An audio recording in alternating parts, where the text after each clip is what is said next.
పెనుగంచి ప్రోలు తిరుపతాంబ నిలయం కొలిచే భక్తులకిదియే మహాపుణ్యధామం పెనుగంచి ప్రోలు తిరుపతాంబ నిలయం కొలిచే భక్తులకిదియే మహాపుణ్యధామం మహిమలు గల్లా క్షేత్రం అది ఇలలోనే వైకుంఠం మహిమలు గల్లా క్షేత్రం అది ఇలలోనే వైకుంఠం దర్శించిన బ్రతుకే ధన్యం భక్త కోటికి ఎంతో భాగ్యం దర్శించిన బ్రతుకే ధన్యం భక్త కోటికి ఎంతో భాగ్యం ఇది కోటి కాంతుల్లో వెలిగే ఆలయం శతకోటి భక్తులను గాచే తీర్థము పెనుగంచి ప్రోలు తిరుపతాంబ తిరుపతమ్మ యుక్త వయసుకు వచ్చిన తరువాత పెనగించిప్రోలు గ్రామానికి చెందిన గోపయ్యతో వివాహం జరుగుతుంది.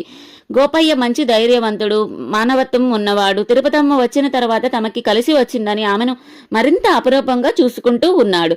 అలాంటి పరిస్థితుల్లో కరువు కాటకాలు ఏర్పడటంతో గోపయ్య తన ఆవుల మందను తీసుకుని అడవికి పోతాడు. ఆయన ఇంట్లో లేని ఆ సమయంలో తిరుపతమ్మను అత్తారింటి వాళ్ళు నానా ఇబ్బందులు పెడుతూ ఉంటారు. అలాంటి పరిస్థితిలో అడవికి వెళ్లిన భర్త పులిబారిన పడి చనిపోతాడు. ఆ కబురు వచ్చేలోగా ఆ విషయం తిరుపతమ్మకు తెలిసిపోతుంది. ఆ సమయంలో ఆమె మరింత తేజస్సుతో వెలిగిపోవడం ఊళ్ళో వాళ్ళు చూస్తారు. తాను ఉన్న ప్రదేశంలో తనకి భర్తకి ఆలయం నిర్మించి పూజలు జరిగేలా చూడమని తిరుపతమ్మ చెబుతుంది. కష్టకాలంలో తనకి అడ్డంగా నిలిచిన పాపమాంబ వంశీకులు నుంచి తాను ప్రధాన పూజలు అందుకుంటానని చెబుతూ అదృశ్యమైంది. ట్టుగానే గ్రామస్తులు ఆ పనులు పూర్తి చేస్తారు. అప్పటి నుంచి ఇక్కడ తిరుపతమ్మ దంపతులకు నిత్య పూజలు జరుగుతూ ఉంటాయి. ఈ చుట్టుపక్కల ప్రాంతంలో తిరుపతమ్మ ఇలవేల్పుగానో ఇష్టదైవంగానో కనిపిస్తూ ఉంటుంది. తమ సంతానానికి ఆ తల్లి పేరే పెట్టుకునేవారు ఎక్కువగా. పౌర్ణమి నుంచి 5 రోజుల పాటు పెద్ద తిరునాళ్ళ, పాల్గొన్న పౌర్ణమి నుంచి 5 రోజుల పాటు చిన్న తిరునాళ్లు జరుగుతూ ఉంటాయి. ఆ సమయంలో చుట్టుపక్కల ప్రాంతాల నుంచి భక్తులు పెద్ద సంఖ్యలో తరలి వస్తారు. ఈ క్షేత్రాన్ని దర్శించుకోవడం వల్ల వివాహ సంబంధమైన దోషాలు తొలగిపోతాయి, సంతాన సౌభాగ్యాలు నిలుస్తాయని భక్తుల విశ్వాసం.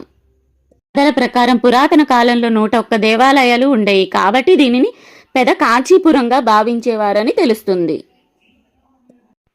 ఆమెను పెనగించిప్రోలులోని ఆడో ముదిరాజు పాపమాంబ ఆమె ప్రధాన భక్తురాలిగా చేసింది.